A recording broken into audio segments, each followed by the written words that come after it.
Eu sou neto de americano. Então, assim, só entendendo, estando lá para entender o que o Trump vai fazer, como ele fez no primeiro mandato e vão renovar agora os cortes de impostos corporativos, o americano é PJ. Ser PJ nos Estados Unidos, você vive uma vida maravilhosa, porque você tem tanto incentivo do governo, você tem tanta eficiência, tanta agilidade, que qualquer coisinha que faça, você já gera muito resultado.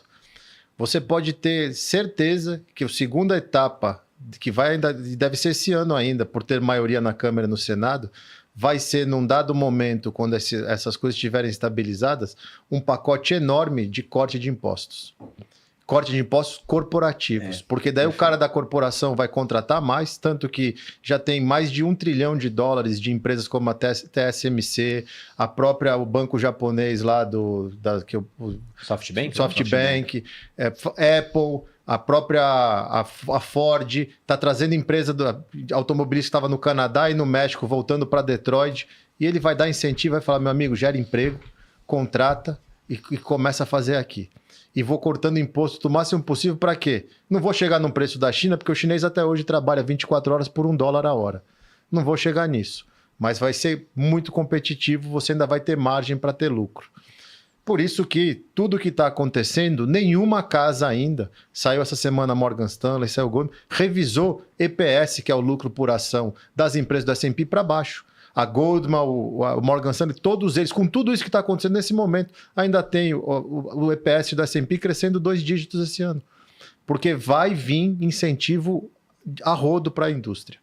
E isso lá nos Estados Unidos é assim, é na veia, você sente na hora. E o petróleo está abaixo de $70. Então isso já ajuda demais também, porque por um lado, se tarifa causa inflação, a inflação de energia fica cada vez mais represada. E ela é muito mais tóxica do que a inflação de tarifa. O ativo mais inflacionário do mundo é o petróleo. Se o preço subiu, você vê a inflação disparando em vários países do mundo. Ou seja, o povo vai fazer as coisas lá porque eles estão acostumados a empreender e fazer acontecer. Eu tendo a acreditar também nessa tese. Malu, eu gosto de escutar os mais velhos. E teve um senhor, em 2020, tem cabelos brancos, ele é um pouco conhecido, ele chama Warren Buffett. Ele viveu algumas coisas na vida dele. Ele foi emblemático em maio, durante o Covid, quando ele falou: turma, não aposte contra os Estados Unidos. Sim. E ele, mas agora ele está sentado em caixa. Não, se ele tem 327 bilhões de dólares em caixa, mas tem 500 e pouco investidos. Então não é que ele está 100% líquido. Para ele movimentar o Titanic dele é complicado. A gente tem um pouco de dificuldade de entender isso porque não está nos Estados Unidos. Aquilo é uma máquina de fazer as coisas acontecerem. Ali, os Estados Unidos é a Disney World do empreendedor, do empresário. Você quer ser uma small cap nos Estados Unidos, que você sabe que suas dificuldades são muito pequenas comparado com uma small cap em qualquer outro lugar do mundo. Porque você tem linha de crédito, você tem incentivo, você tem mão de obra. A China ganha na quantidade, porque ele estava falando da inteligência artificial. A China forma não sei quantos milhões de engenheiros por ano. Porque ela tem 1 bilhão, quase 2 de pessoas ali. Então tem muita gente. Agora, a qualidade da mão de obra, todo mundo corre para os Estados Unidos. O próprio chinês quer fazer Harvard, quer fazer Yale, quer estar no MIT. E eles retêm tudo ali. Então tem essa diferença aberto ali para talentos, né? Você vê CEO de empresa grande nos Estados Unidos, você tem boa parte que são estrangeiros hoje. Sim. Esse ambiente... Direto da Índia, né? Vai direto, conexão Mumbai... tem algumas regras trabalhistas que são mais flexíveis. Pô, a gente viu na pandemia, né? O desemprego disparou nos Estados Unidos e rapidamente se reverteu, né? Pô, aqui no Brasil, quando começou a ter essa onda de crise, o empresário fala, cara, eu vou mandar embora, eu vou ter tanto encargo trabalhista, depois para recontratar. Então, a facilidade com que você demite e recontrata impede que o cara se movimente. Aí, às vezes, a empresa passa por um aperto que não precisaria. Lá fora apertou, pô, tem a parte ruim e manda embora. Mas a parte boa é que, pô, eu recontrato. Assim que as coisas melhorarem um pouquinho, eu não preciso ter aquela grande confiança para voltar já a contratar e girar a máquina. Então, você tem menos amarras para o mercado de trabalho também. Eu te falo, no Covid, quando a gente vai para casa, né, eu trabalhava num banco lá em Nova York, a gente vai para casa. Depois de 3 dias que falaram, olha, realmente vai ficar um bom tempo desse jeito, todo mundo num conference call, vamos ter que diminuir o salário de todos vocês em 30%, revemos daqui a 3 meses quando a situação, ou quando tiver clareza da situação, para poder manter o negócio fluindo. Ok. Não precisou de sindicato. Não precisou... Aprovar a votação. No Brasil não pode nem diminuir salário. Não Só pode. que manteve todos os empregados, não precisou cortar ninguém. E a gente foi, como diz, para e passo, ó, melhorou a situação. Agora vamos começar a voltar para o escritório, vamos já começar a voltar os salários para os níveis que estavam e tudo mais. Num telefonema, numa conferência. Você não tem nada de... Ó, você está desligado, está aqui seu contrato, vamos terminar ele aqui, não sei o quê. E da mesma forma que você... arrumei outra coisa, tá aqui a cláusula que eu posso sair e tá tudo bem. É muito, muito rápido isso lá. Isso é uma máquina de eficiência. E quanto a previsões de inflação e juros para o mercado americano? Porque o juro americano é o preço mais importante do mundo, é o preço do dólar, que é a moeda mundial. E se a gente pega no passado, a gente vai estudar a crise de 29, por exemplo, muitos historiadores e economistas apontam a tarifa Smoot-Hawley como uma das grandes causadoras do crash. Então você tinha um mercado esticado, e de repente os Estados Unidos começaram uma política de, cara, vamos proteger a indústria nacional, colocaram tarifas para boa parte do mundo, só que os países não assistem isso de braços cruzados, né? Óbvio. Geralmente o político vai lá e faz o quê? Ele pega aquele inimigo em comum que aparece, né? Não, todo mundo agora odeia o americano porque ele tá tarifando a gente. Então bota uma tarifa também. E aí todo mundo ergueu muros pro comércio, no final todo mundo cresceu menos, teve mais inflação, o juro teve que subir, o mercado caiu. Será que a gente pode ver alguma coisa parecida? Porque se a gente pega intenção de corte de juros, está sendo revisado para não ter corte nenhum esse ano. Então, será que vai ter uma inflação que vai obrigar os juros a ficarem mais altos por mais tempo? E a gente pode ter consequência até no mercado? Já explicando um pouco dessa queda que a gente está vendo lá fora? Eu estava vendo algumas expectativas de economistas que estão usando modelos para estimar a inflação, e já é previsto ali um aumento de 0,2, 0,3 bips no PCE desse ano para o ano que vem. Então a gente está falando ali de quase um pouco menos de 1 ponto cheio de inflação em 2 anos, 3 anos. Um país que tem meta de inflação de 2.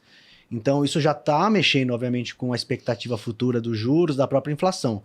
Mas ainda é muito incerto. Inclusive tem um índice calculado pelo Fed que ele mede a incerteza do comércio global com os Estados Unidos e vai desde 1960. Nesse momento, a gente está 11 desvios padrão acima da média histórica. 11. Lá no primeiro mandato Trump, que também teve a questão de tarifa e elevou a incerteza. A gente está mais de 2 vezes acima daquele ápice gerado no primeiro governo Trump. Então ainda é muito incerto. Quem está fazendo conta está colocando muitas premissas que ninguém sabe se vão ser realizadas, com que intensidade, mas é aparentemente inflacionário. É o que a gente já vê. Quando o Trump começou a se demonstrar como o principal vitorioso na eleição, a gente já viu o juro futuro respondendo a isso, que é um juro maior respondendo a uma inflação potencialmente maior. E eu acho que isso dificulta muito o trabalho do Fed de cortar juros esse ano. Tá até falando com você também acha que é difícil que o Fed tenha ali condições de cortar juro muito além do que já cortou. Eu acho que para esse ano e até essa semana lendo eu gosto de ler muito a Goldman e o Morgan Stanley, porque eles não têm medo de falar as coisas, né? E ambos têm a mesma coisa, praticamente juros não caem esse ano, a inflação estável, preocupa um pouco no verão, porque a gente vê que tem atividade, a economia ainda está aquecida, os números de confiança deram uma recuada, o que pode mostrar que a gente vai ter um recuo no consumo, com esse monte de corte de emprego que está tendo lá, empresas já anunciando demissão, a confiança baixa, você para de gastar. Mas aí fazendo uma estatística porca, mas tem que fazer, final de semana eu fui disputar com meu filho um campeonato de futebol americano na Disney. Orlando está abarrotado. Tristemente, muito mais argentinos do que brasileiros, né? Eles deram a volta por cima. O Brasil perdeu até o portão de embarque no aeroporto de Miami. O maior gate era nosso por causa da frequência. Agora o voo é para Buenos Aires, que sai de lá. Eu vim via Miami, eu vi isso. O pessoal falou, pô, não é mais aqui. Não, Brasil agora é o 25. Brasil, você vai ter que parar em Buenos Aires, antes de vir para São Paulo, fazer uma escala. Caramba. Lotado de argentino, mas assim, Orlando estava lotado.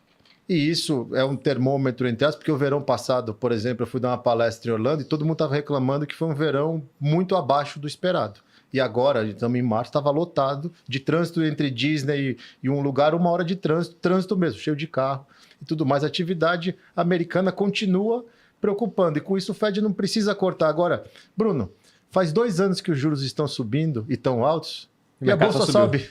É verdade. Acho que juros altos já não é mais um medo. O que a gente tem que olhar, e o Arras acompanha isso muito mais de perto do que eu, o que a empresa está falando? Nenhuma revisou lucro para baixo. E mesmo nas que se valorizaram muito, a própria Nvidia, ela não ficou mais cara, ela subiu o lucro junto com essa valorização. Então muita gente acha que tem o grau especulativo. Não, tem empresas que estão crescendo o lucro, né? Ela manteve o múltiplo dela, então, porque subiu, Manteve. mas o lucro subiu, o preço Perfeito. do lucro ficou igual. Perfeito. E como o Fábio muito bem falou, ninguém está revisando esse lucro ainda das empresas. Pode ser que comece a revisar, mas por enquanto ainda não. Então, para quem está vendo esse podcast, talvez ali amedrontado, querendo fugir, eu também eu concordo com a frase do Buffett de Never Bet Against America, e como eu acredito muito em alocação estrutural, eu não acho que a nossa carteira necessariamente é feita para ser tão tática, para escapar das crises. Eu acho que ela tem que ser feita para aguentar até momentos mais desafiadores e sair bem do outro lado, porque as coisas vão melhorar, ainda mais para a principal economia do mundo.